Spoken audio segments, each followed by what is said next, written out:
I'm Jolene Wynn, and this is the Porn Addict's Wife podcast, episode number 165, If You're Waiting for the Other Shoe to Drop.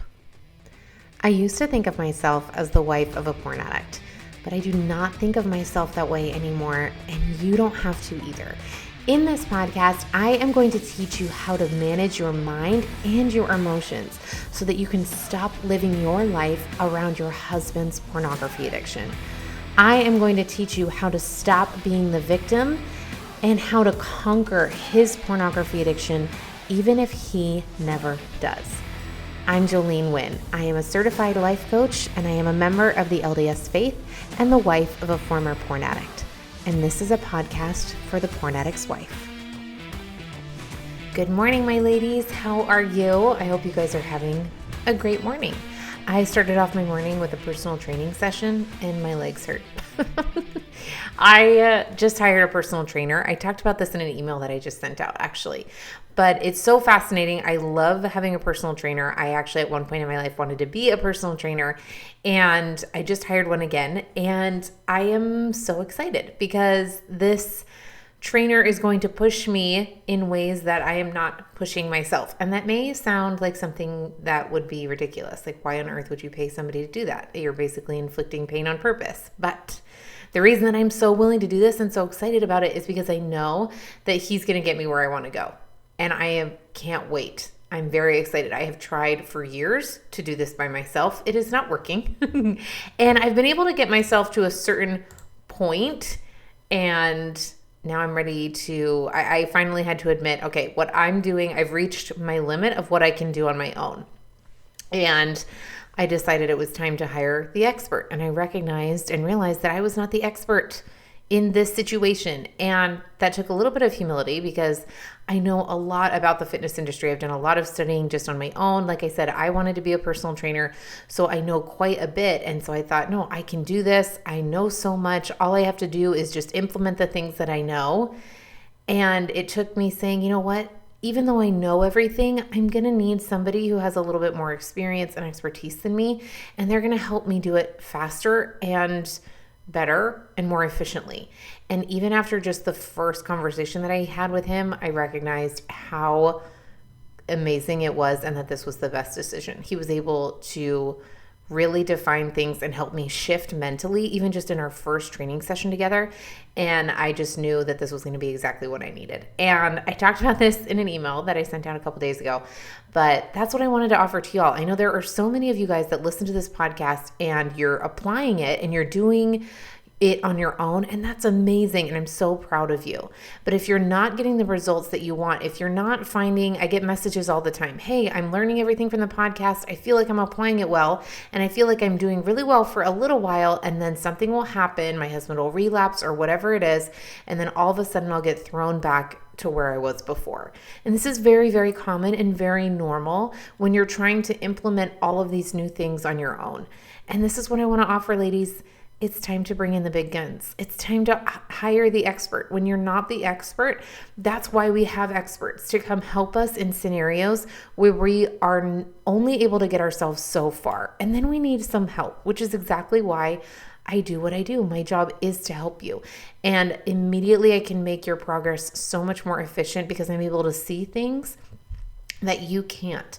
Because one of the things that's so difficult about learning how to progress emotionally and mentally is that we are always with ourselves. And so we see ourselves through our own lens of judgment. We see ourselves through our own lens of thoughts and feelings and attitudes that we don't even realize are thoughts and feelings and attitudes. We think it's just how things are.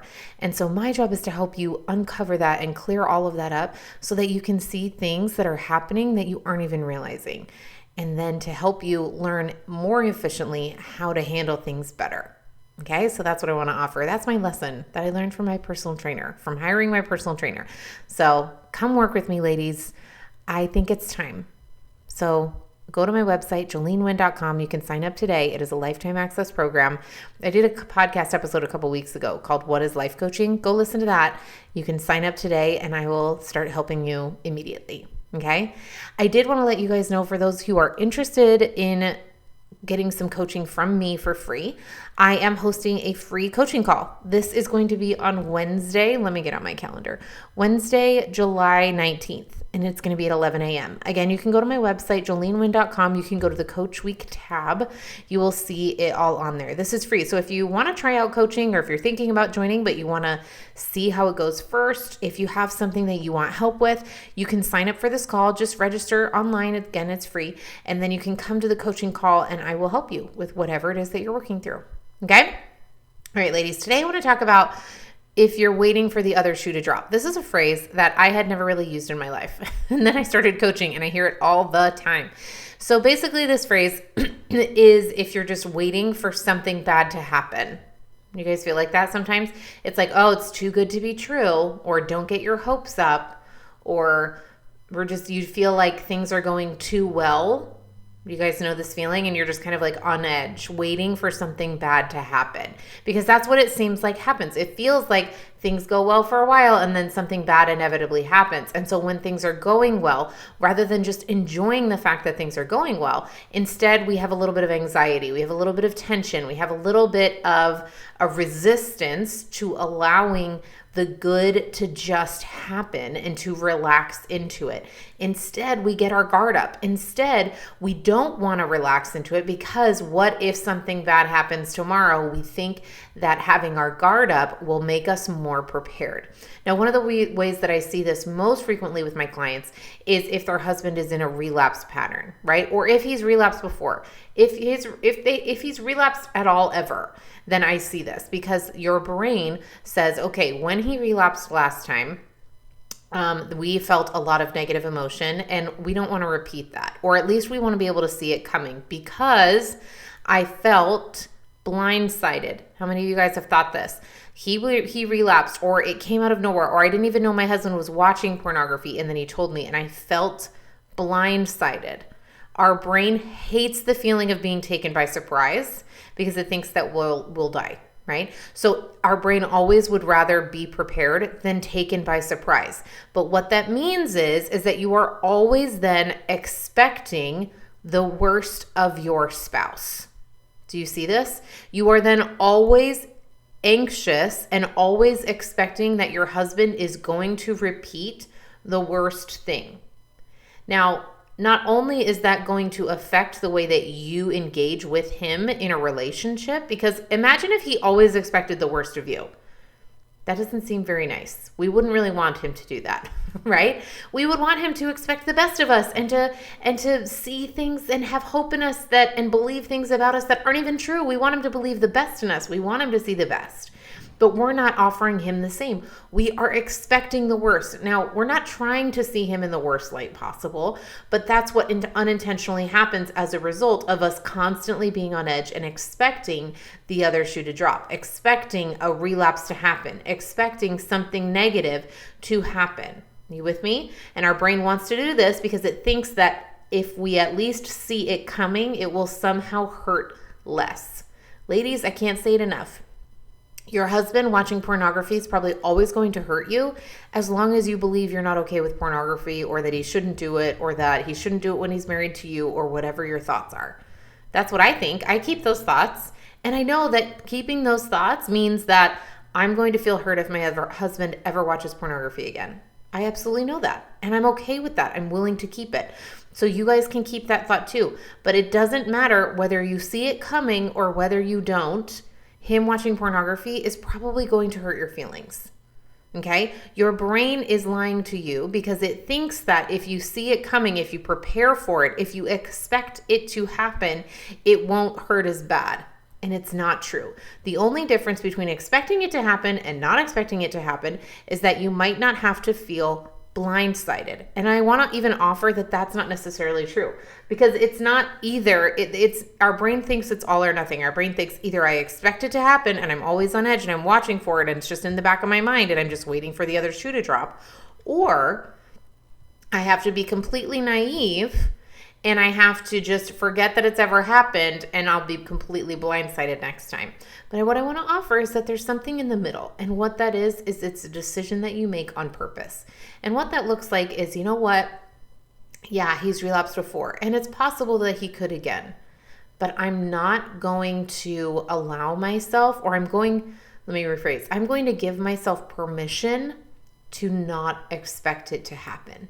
I'm going to give myself permission to relax and accept more positive emotion in my life. I'm going to allow myself to relax in things going well right now. That doesn't mean they might not go well later. It doesn't mean that things might not come up later. They totally might. And I'm sure they might. And maybe it'll be exactly what I think. And maybe it will be something completely different. But right now, I'm just going to accept and allow more positive emotion in my life. Do you guys see the difference? It's not rejecting all positive emotion, and it's not ignoring that negative emotion can happen. It's accepting both. I did a podcast episode called Obsession, Apathy, and Acceptance. And I don't even know what number it is, ladies, but you can go back and listen to it and apply it to this. Listen to it again. Even if you've listened to it before, go back, listen to it, and apply it to this concept, okay? We often want to do one or the other, and it's in the middle that is where that's when we decide things on purpose. That's when we allow ourselves both positive and negative, but we do it from a conscious place. And that's when we're actually able to create more positivity in our life, okay? So the reason that I wanted to talk about this today was because over the last couple of weeks, you guys know my husband and I'm sure you're getting tired of me saying this. My husband and I have been going through a lot over the last 7 months, which we will talk about at some point on the podcast when we're ready. But we've been going through a lot, and we've had some huge breakthroughs the last couple of weeks. So a couple weeks ago, had enormous breakthroughs that have just led to like 2 weeks of just major relief. Like I had 1 week where I was on cloud 9. It was amazing. I felt more connected to Rob than I ever had in my life. I even sent him a text, and I was like, I feel more loved than I ever have by you. And it was beautiful and amazing. And the next week was a little bit the same, and we felt very connected, even though there was still stuff that came up, very connected. And then what I noticed is I started to feel distant. And I started to feel a little bit more like I was waiting for the other shoe to drop. I started to notice that I felt unsettled in this new dynamic of our relationship. And as I was looking at this, I noticed that my brain was wanting to go back to the status quo. And the status quo for the last 7 months has been a lot of anxiety, a lot of negative emotion, a lot of fear, a lot of distrust, a lot of sadness and grief and humiliation. And my brain wanted to go back to that, because that is what is comfortable. Because my brain said, no, we shouldn't get comfortable in this euphoria. We should not get comfortable in this relief. We should not sit and allow this relief any longer, because what if it happens again? You guys see what I'm doing? Same thing that your brain is doing, okay? This is what happens in our brains. Our brains don't want to allow positive emotion. We have a very limited capacity for allowing positive emotion. And it sounds absurd, to be totally frank. It sounds ridiculous. Like, why on earth would we have a limited capacity for positive emotion? That sounds so stupid. All I want in life, I mean, I'm sure that's what you think. You're like, all I want in life is to feel better. Why on earth would I do this? And yet we unintentionally self-sabotage when we are not in charge of our brain, when we're not aware of what our brain is doing subconsciously and how it's running. We unintentionally create a pattern where we limit the positive emotion that we are allowing ourselves to feel, because our brain wants to go back to the status quo. We want to restrict the positive emotion. And we do this unintentionally, very subconsciously, but we restrict the positive emotion because of what we make it mean, because we think that it means that we'll be blindsided, because we think that it means that instead it means that we just have to forget everything that happened. And because the negative emotion is so much more comfortable. And here's another example of this. I had a client this week who brought it up on a coaching call. She said, I'm having a lot of anxiety. Next, her husband's in some kind of medical field, and he has to do a rotation where he has to live during the week far away, and then he'll come home on the weekends. And she's having a lot of anxiety about it. And it's like 10 months from now that this is going to happen. So she's having anxiety in advance about something that hasn't happened yet, which we all do. But we talked about that. But what she noticed is she's like, I'm having so much anxiety about this and I don't want to. And we worked through it and we coached through it and uncovered that the reason she has anxiety is because of what she's afraid might happen if he does, and she's really just afraid of him relapsing, right? And I said, okay, and why is this a problem? Why is your brain doing this? And we got to the answer that she doesn't trust him. And I said, that's totally fine. If you don't want to have anxiety, then all you have to do is trust him. And she was like, ooh, I don't know that I want to do that. And I said, that's fine. Just notice that you do want to sit in distrust. So as much as anxiety is uncomfortable, that is what you'd rather have. She'd rather have distrust and anxiety than trust and calm, because distrust and anxiety are more comfortable than trust. How many of you relate to that? It is harder and less comfortable to trust than it is not to trust. Even though not trusting comes with anxiety and fear and overwhelm and all of those residual emotions, even though it comes with all of that, that feels more comfortable. It feels more comfortable not to trust your husband than it does to decide on purpose to trust him, because that's what it takes. It takes deciding on purpose to trust him. This is something I teach in depth inside my coaching program. I have a whole masterclass that I taught on this called How to Trust. And it's amazing. And you can get it if you join my coaching program. And that's what I told her to do. I said, go watch those all over again, because trust is a decision that you make on purpose, and it's very uncomfortable to do because you're doing so knowing that at some point he might and very well could relapse again. And so our brain wants to fight that and says, that's really dumb. Let's not do that. But that's the decision that you get to make. But that's one of the ways that we sabotage our own happiness. We limit the positive emotion that we are allowing ourselves to feel because we feel more comfortable waiting for the other shoe to drop. We feel more comfortable in distrust and anxiety. And allowing positive emotion means that we have to let go of fear and let go of anxiety and let go of distrust and let go of all of those things that we've been holding on to so tightly. So going back to my own example, I started reading this book. It's called The Big Leap. It's so good. And this is one of the things that he's talking about. So I noticed this in my own life, and then I start reading a book and I'm like, this is exactly what I'm doing. And he's talking about how we limit our capacity for positive emotion. And in doing so, we unintentionally end up creating negative emotion to keep us in our comfort zone. Okay? So whatever your comfort zone is, if your comfort zone is fear and anxiety and overwhelm, then we will always create a way to stay there. Even if we have a temporary relief from that negative emotion, we will always find a way to go back. So let me give you guys another example. So continuing with this timeline of me and my husband, right? So we had a couple weeks that were amazing. And then I start noticing that I'm feeling very unsettled in this new space. And I told Rob that. I said, I feel like I haven't really settled into allowing where we are to be actually where we are. Okay? Because my brain wants to think, okay, but don't get too comfortable, because what if he comes to you tomorrow and he's like, oh, it's all back, right? And that's what my brain wants to say. And I'm just feeling a little unsettled, right? But what I have noticed is that then my brain wants to dissect what Rob's doing in order to find a problem. So here's what that looks like is it will unintentionally think that he is acting in a way that is distant, right? You guys with me on this? And so it'll interpret, oh, he's being distant. My brain is actively looking for a problem. Actively. Isn't this fascinating? And I'm aware of this and I'm watching this, but I'm also just so fascinated by this is how our brain operates. So let me give you an example of yesterday, right? So over the last couple of days, I've just noticed that my brain is looking for a problem. It wants to be on guard. It wants to look for any type of red flag. rather than just allowing and relaxing and being like, oh my gosh, this is amazing. I love where we are. Nope. Instead, my brain is subconsciously looking for red flags.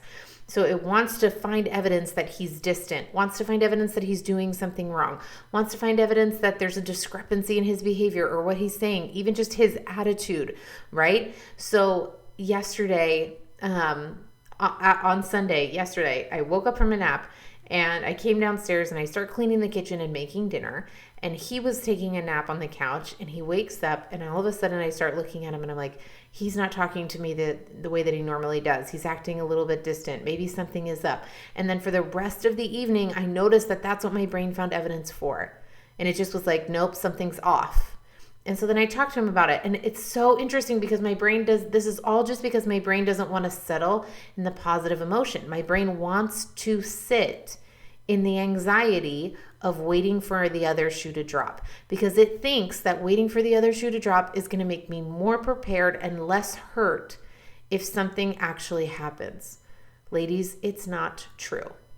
And let's say it was true. Let's pretend that having anxiety ahead of time is actually the thing that's going to make you more prepared. The only thing that would happen is rather than feeling blindsided, you would feel like you got proven right. See, I knew it was coming. And let me ask you, ladies, would you rather spend the rest of your life expecting the worst of your husband and being proven right over and over and over? Or would you rather show up expecting the best or hoping for the best and being a little bit disappointed? Because the worst thing that can happen when you feel a little disappointed is you just feel it. That's it. And to be totally honest, even if you see it coming, you're probably going to feel a little disappointed anyway. And that's okay. But if you learn how to feel your feelings, if you learn how to process negative emotion, then it's not something you have to spend your life avoiding. And in our attempt to avoid negative emotion, we unintentionally end up creating it. And that's what we do when we're waiting for the other shoe to drop. We're trying so hard to not feel that negative emotion of disappointment later on, that what we are doing is we are creating more fear, more distrust, more anxiety in our present in order to try and avoid it. We are unintentionally creating more negative emotion in our lives because our brain is subconsciously not comfortable allowing positive emotion. I had another client earlier this week or last week. She said, all right, I'm confused as to how I'm supposed to be happy if my husband is still watching pornography. And I said, it's all right. You don't have to feel happy, but right now all you're feeling is anxious about it. And is that any better? The answer is no. The point isn't for you to just feel happy about your husband watching porn. Again, I'm never going to tell you that you should feel happy about your husband watching pornography, ever. But you can feel better and more positive. And one of the things that we are doing is we are unintentionally keeping ourselves stuck in whatever negative emotion we have because we end up creating more of it because we don't allow ourselves to just feel positive emotion.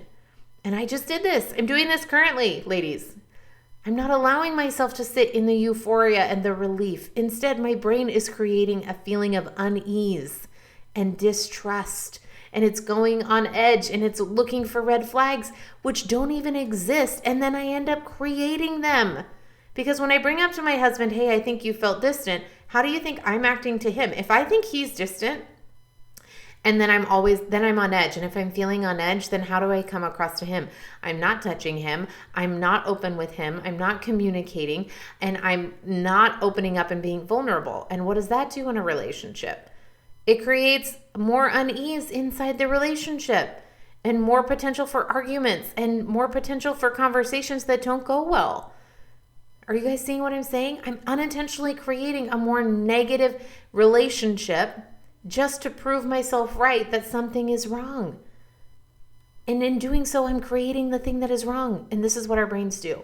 When our brains go unsupervised, we unintentionally create the very thing that we're trying to avoid. So if you feel like you're waiting for the other shoe to drop, if you feel like you just can't settle and you don't know how to work through that, then what I want to offer is you start increasing your capacity for positive emotion. What if, you just play around with it. What if I did allow myself to feel relief? What if I didn't have to expect the worst? What if not trusting him wasn't the only option? What if I did let go of my fear? What if I didn't have to keep this anxiety with me 24/7? What if I stopped looking for red flags? And all of those are the kinds of questions that you can ask yourself so that you can start increasing your capacity for positive emotion. Now, if you don't know how to do this, come coach with me. In fact, even if you know how to do this, come coach with me, ladies. That is the thing. I can help you do this. You don't have to do this on your own. I can help you. And I can teach you and help you see the subconscious, unintentional things that are happening in your life, in your brain. And we can totally change them. Because nothing in your life has to change. No life circumstance has to change in order for you to feel better, because most of the time we are the ones that are creating an unintentional negative pattern in our life and we don't even realize it. So this is why working on yourself and your own emotional and mental health and capacity can change your life so powerfully, even if your circumstances don't change. This is how it's possible for you to feel better even if your husband doesn't stop watching porn, because most of the time, the majority of the feelings that we are creating are ones we're doing on our own. And it's all optional, and I can help you change it. I love you ladies so much. I will see you guys next week on a brand new episode. So take care. Hello, my lady. I wrote a book and I would love for you to read it. It's called The Not Enough Wife, and you can get it on Amazon today.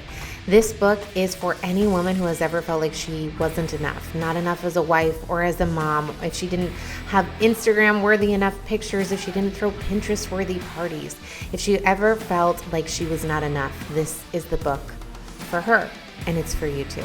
So go to Amazon today, go search up The Not Enough Wife by Jolene Wynn, and grab a copy for yourself and for all the women in your life. I hope you love it, and I can't wait to hear what you think.